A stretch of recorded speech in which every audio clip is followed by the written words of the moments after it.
Vücudumuzdaki sıvılar. 1912'de fizyoloji tıp sahasında Nobel ödülü alan Fransız cerrah ve biyolog Doktor Alexis Carrel, 1873-1944 meşhur kitabının adını İnsan denen meçhul koyar. Aradan yaklaşık bir asır geçmiş ve insan vücudu ile ilgili harika tespitler yapılmış olsa da bütün organlarımız ve sistemlerimizin henüz tam olarak nasıl çalıştığı aydınlatılamamıştır.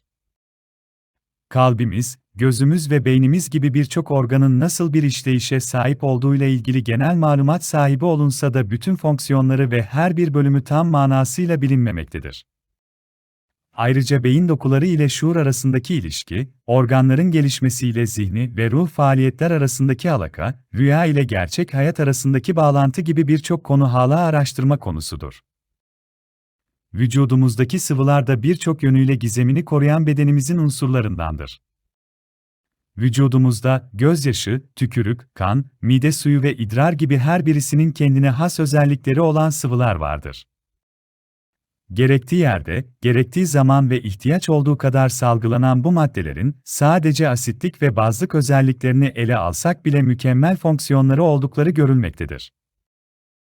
Gözyaşı, kaş ile üst kirpiklerin arasında, kulaklar tarafında bulunur ve Rabbimizin ilmi, emri ve kudretiyle gözyaşı bezleri tarafından ihtiyaç kadar üretilir. Gözün sağlıklı çalışabilmesi için, bütün unsurların görevlerini tam olarak yerine getirmesi gerekir. Gözyaşı bezleri de bunlardan biridir. Bu bezler çalışmazsa, gözümüz 5-10 dakika içinde kurur ve fonksiyonunu tam olarak yerine getiremez. Gözyaşının gözümüzü nemlendirmenin yanı sıra temizleme görevi de vardır. O arada, hareket ederek gözyaşını göze yayan göz kapaklarımızın vazifesi de unutulmamalıdır. Hayati organlarımızdan biri olan gözün mikroplara karşı korunması çok önemlidir. Gözyaşında bulunan lizozim enzimi, birçok bakteri türünü parçalayabilme ve mikrop öldürme özelliğine sahiptir. Sonsuz bir hikmet ve rahmetin cilvesini yansıtan bu enzim sayesinde göz, enfeksiyonlardan korunur. Bu maddenin fonksiyon görmesi için gerekli olan ortamın bazlık derecesi, pH 7-45'tir. Aksi takdirde ya gözümüz tahriş olur ya da bakterileri öldüremezdi. Tükürük, dil altı, çene altı ve kulak altı diye adlandırılan bölgelerde bulunan tükürük bezlerinden gerektiği zaman salgılanan bir sıvıdır. Tükürük, ağzımızdaki kuruluğu giderme, yediklerimizi yutabilme, besinlerin tadını alabilme ve konuşabilme fonksiyonlarımız için olmazsa olmaz bir maddedir. Tükürük olmasaydı, katı hiçbir şey yiyemez, sadece sıvı gıdalarla beslenmek zorunda kalırdık. Tükürük, ekmek, pirinç ve makarna gibi karbonhidratların sindiriminin başlamasını sağlayan bir sıvıdır.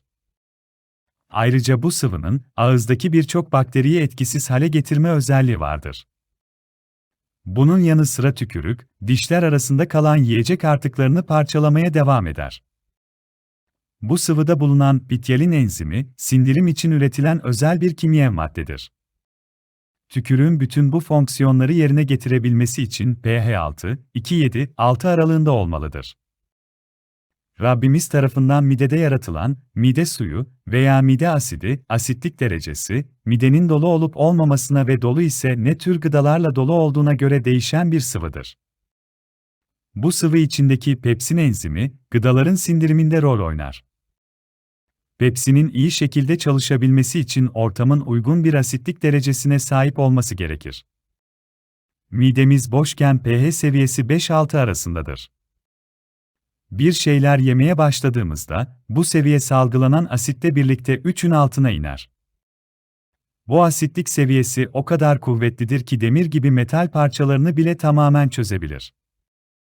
Temas ettiğimizde elimizi yakabilen, metali kısa sürede çözebilen bu asidin midemizdeki faaliyetlerinden haberimiz bile olmaz.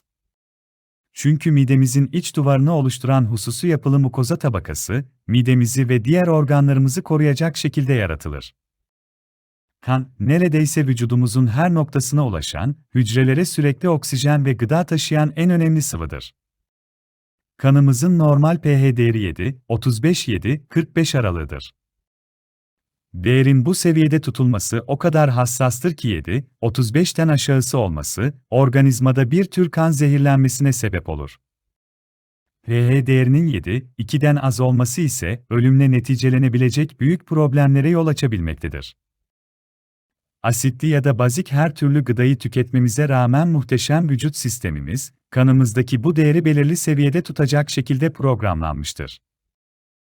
Vücudumuzdaki sıvıların sadece asitlik ve bazlık özelliklerini incelediğimizde bile, Rabbimizin hikmetli ve harikulade sanatları görülebilmektedir.